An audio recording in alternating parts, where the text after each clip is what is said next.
यदि दोस्तों आप आईपीओ में पैसा लगाना चाहते हैं और आईपीओ में पैसा लगाने से पहले आपको इन नियमों के बारे में नहीं पता है तो पक्का दोस्तों आपका पैसा फंसने वाला है और डूबने वाला भी है। यदि दोस्तों आप सोच रहे हैं आईपीओ में पैसा लगाने के लिए, तब दोस्तों आईपीओ का तो नाम सब कोई लेता है, हर कोई कहता है कि इस कंपनी का इस दिन आईपीओ आने वाला है, चलो इसमें ले लेते हैं। लेकिन दोस्तों बहुत कम लोगों को ये पता है कि आईपीओ के पीछे के नियम और सरकार की नज़र बहुत कम लोगों को समझ आती है। लेकिन दोस्तों आप घबराएं नहीं, आज की वीडियो में मैं आपको यही बताने वाला हूं कि आईपीओ के पीछे के क्या क्या नियम होते हैं और कौन कौन से ऐसे नियम हैं जिनका दोस्तों भली भांति पालन करना पड़ता है। तो चलिए हर बार की तरह शुरू से शुरू करते हैं और जानते हैं दोस्तों आईपीओ के वो कौन से धमाकेदार नियम है जिन्हें दोस्तों हम जान गए तो हमारा पैसा डूबेगा नहीं। तो रुके रहिएगा लास्ट तक, तभी आपको समझ में आएगा। यदि दोस्तों आप लोग वीडियो बीच में स्किप कर देंगे तो फिर आप इस नियम से वंचित रह जाएंगे।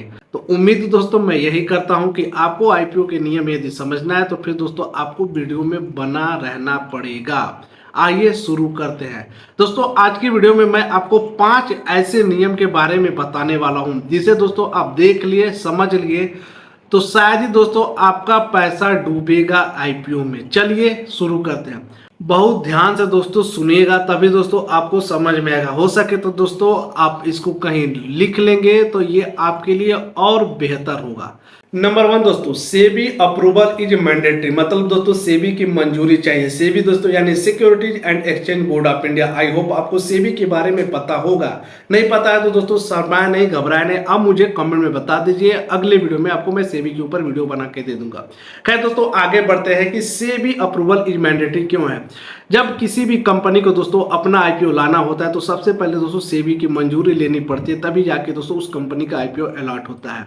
सेबी क्या करती है दोस्तों, उस कंपनी का सबसे पहले दोस्तों डॉक्यूमेंट्स, बैलेंस शीट और प्लान्स अच्छी तरह से जांचती है, तब जाके उस कंपनी का दोस्तों आईपीओ जो होता है उसको मंजूरी देती है। अब जानते हैं दोस्तों नंबर 2 रूल दोस्तों क्या कहता है। नंबर 2 रूल दोस्तों है DRHP, यानी दोस्तों की ड्राफ्ट रेड हियरिंग प्रोस्पेक्टस।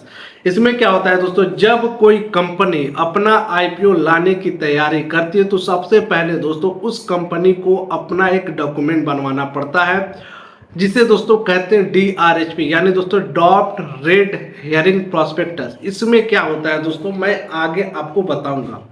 दोस्तों जब ये डॉक्यूमेंट बन जाता है तो इस डॉक्यूमेंट को सेबी को दे दिया जाता है कंपनी के द्वारा और बाद में सेबी क्या करती है अपने वेबसाइट पे पब्लिक के लिए जारी कर देती है ताकि हर इन्वेस्टर पढ़ सके उस कंपनी के बारे में कि इसमें पैसा लगाना सही है या नहीं है। अब दोस्तों मैं आपको बता दूं कि उस DRHP में क्या क्या लिखा होता है, यह भी तो दोस्तों जानना जरूरी है। DRHP दोस्तों एक रिपोर्ट कार्ड की तरह होता है और इसके अंदर क्या क्या लिखा रहता है आइए जानते हैं। इसके अंदर दोस्तों लिखा ये रहता है कि कंपनी कितना पैसा कलेक्ट करना चाहती है, वो पैसा कहाँ और कैसे खर्च करना चाहती है, पिछले कुछ सालों का फाइनेंशियल रिपोर्ट क्या है, कंपनी का रिस्क फैक्टर क्या है, प्रोमोटर कौन है और उसका अनुभव कैसा है, कंपनी किस सेक्टर में काम करती है और उसका कंपटीशन कौन है। यही दोस्तों DRHP में लिखा है और यही काम है दोस्तों DRHP का, यानी दोस्तों ड्राफ्ट रेड हियरिंग प्रोस्पेक्टस। दोस्तों 2 रूल समझने के बाद आ जाते हैं रूल नंबर 3। रूल नंबर 3 दोस्तों क्या कहता है। रूल नंबर 3 ये है दोस्तों कि minimum eligibility criteria for companies, यानी दोस्तों इसमें क्या होता है सेबी और क्या क्या दोस्तों चेक करती है। दोस्तों कंपनी का आईपीओ आने से पहले सेबी दोस्तों ये देखिए कि जिस कंपनी का आईपीओ आने वाला रहता है उस कंपनी का पिछले 3 साल का मुनाफा चेक करती है, यानी दोस्तों वो जो कंपनी है पिछले 3 सालों से लगातार कमाई पर हो तभी दोस्तों उसको आईपीओ के लिए मंजूरी देती है। नेटवर्थ अच्छी होनी चाहिए, यानी दोस्तों उस कंपनी का जो नेटवर्थ हो अच्छा रहे, उसके कपार पे ज्यादा उधारी ना हो, कंपनी की साख अच्छी होनी चाहिए, यानी दोस्तों कंपनी भरोसेमंद हो और पब्लिक इंटरेस्ट भी हो। रूल नंबर 4 दोस्तों ये काफी टेढ़ा नियम है दोस्तों। क्यों कह रहा हूं, जब आप वीडियो देखेंगे तो आपको समझ में आएगा कि ये रूल नंबर क्यों इतना टेढ़ा है। दोस्तों ये टेढ़ा इसलिए है क्योंकि दोस्तों जब इसमें इतने तरह तरह के दोस्तों सवाल उठेंगे और आपके मन में चल रहा होगा कि अरे यार ये तो सवाल उठ गया, जब इसका जवाब कहाँ मिलेगा, तो बिल्कुल घबराइएगा नहीं। इसी वीडियो में आपको उन सवालों का भी जवाब मिल जाएगा जो रूल नंबर 4 में उठेगा। ध्यान से देखिएगा तभी दोस्तों आपको समझ में आएगा। रूल नंबर 4 दोस्तों, रूल नंबर 4 ये है 35% रिजर्वेशन फॉर रिटेल इन्वेस्टर। 35% क्यों दोस्तों रिटेल इन्वेस्टर को है, बाकी दोस्तों 65% कैसे इन्वेस्टर्स को मिलता है जब कंपनी अपना आईपीओ लाती है। इसलिए कह रहा हूं दोस्तों कि ये काफी टेढ़ा होने वाला है, जो चौथा नियम मैं आपको बता रहा हूं, तो ध्यान से देखिएगा। हो सके तो दोस्तों अगर आपको समझ में नहीं आएगा तो आप थोड़ा थोड़ा वीडियो पीछे करिएगा, देखिएगा तो और अच्छे से आपको समझ में आएगा।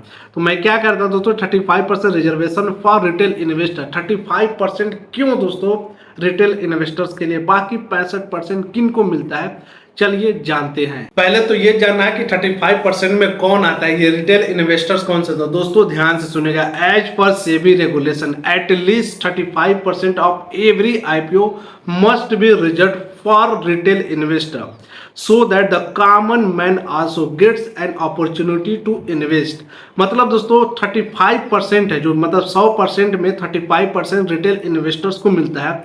अब 35% में कौन आते हैं दोस्तों, आइए जानते हैं। जो 2 लाख से कम इन्वेस्ट करते हैं वो होते हैं दोस्तों रिटेल इन्वेस्टर, जो 35% में आते हैं। दोस्तों अब 50% में आते हैं QIB, यानी दोस्तों क्वालिफाइड इंस्टीट्यूशनल बायर्स। इसमें आते हैं दोस्तों बैंक, इंश्योरेंस कंपनियां, म्यूचुअल फंड, जो दोस्तों आईपीओ के 50% लेकर जाते हैं। 50 और 35 ये दोस्तों हुआ 50। बाकी के जो 15% है दोस्तों उसमें आते हैं NII, यानी दोस्तों नॉन इंस्टीट्यूशनल इन्वेस्टर। ये होते हैं दोस्तों HNI, यानी दोस्तों हाई नेटवर्थ इंडिविजुअल्स। इसमें क्या होता है दोस्तों कि जो लोग 2 लाख से ज्यादा इन्वेस्ट करते हैं दोस्तों वो आते हैं इसमें, जो आईपीओ का 15% लेकर जाते हैं। आप एग्जांपल से ऐसे समझिए, अगर कोई आईपीओ 100 शेयर ऑफर करता है तो 100 शेयर में 35 जो शेयर है वो लेकर जाएगा रिटेल इन्वेस्टर, 50 शेयर लेकर जाएगा QIB, यानी दोस्तों क्वालिफाइड इंस्टीट्यूशनल बायर्स। जो 15 आईपीओ रहेगा दोस्तों उसको लेकर जाएगा NII, यानी दोस्तों नॉन इंस्टीट्यूशनल इन्वेस्टर। इसी में आते हैं दोस्तों हाई नेटवर्थ इंडिविजुअल्स, जो मैंने आप बताया था, जो 2 लाख से ऊपर इन्वेस्ट करते हैं। तो अब आपके मन में ये भी सवाल आ रहा होगा कि आखिर में ऐसा बंटवारा क्यों किया गया, क्यों दोस्तों ऐसे तोड़ तोड़ के रखा गया, 100 शेयर में 35 इनको, 50 उनको, 15 क्यों रखा गया। तो दोस्तों सेबी का मकसद ये था कि आम आदमी को भी निवेश यानी दोस्तों इन्वेस्ट करने का मौका मिले, जो कि 35% रखा। दूसरा दोस्तों कंपनी को मजबूत और भरोसेमंद इन्वेस्टर्स मिले, जो कि 50% रखा QIB को। हाई नेटवर्थ इंडिविजुअल्स को भी मौका मिले, जो रखा 15%। मैं कह रहा था ना दोस्तों कि जो रूल नंबर 4 ये काफी टेढ़ा है, ये अपने आप में दोस्तों सवाल उठाते जाएगा। अब दोस्तों अब कोई सवाल नहीं उठाएगा, क्योंकि दोस्तों रूल नंबर हो चुका है समाप्त। अब आइए जानते हैं दोस्तों रूल नंबर 5। रूल नंबर 5 दोस्तों ये क्या कहता है, SEBI can take action against misleading IPO, यानी दोस्तों कि सेबी को अगर कंपनी गलत इंफॉर्मेशन देती है अपने कंपनी के बारे में या धोखा देती है अपने कंपनी के बारे में, तो सेबी क्या करेगी दोस्तों, उस पर भारी भरकम जुर्माना लगा देगी और उस कंपनी पर दोस्तों बैन भी लगा देगी, जिससे दोस्तों वो कंपनी खत्म हो जाएगी। तो दोस्तों आईपीओ में पैसा लगाना सिर्फ खेल नहीं है, इसके पीछे सरकार, सेबी और बहुत सारे कुछ नियम कानून होते हैं। अगर आप इन्फॉर्म्ड इन्वेस्टर बनना चाहते हैं तो इन बातों का दोस्तों जरूर ध्यान रखें और समझें। बाकी दोस्तों अगर आपको वीडियो बुझाया हो, अच्छे से समझ आया हो तो लाइक करें, कमेंट करें और सब्सक्राइब करना तो बिल्कुल मत भूलें। मिलते हैं दोस्तों फिर अगले नए वीडियो में।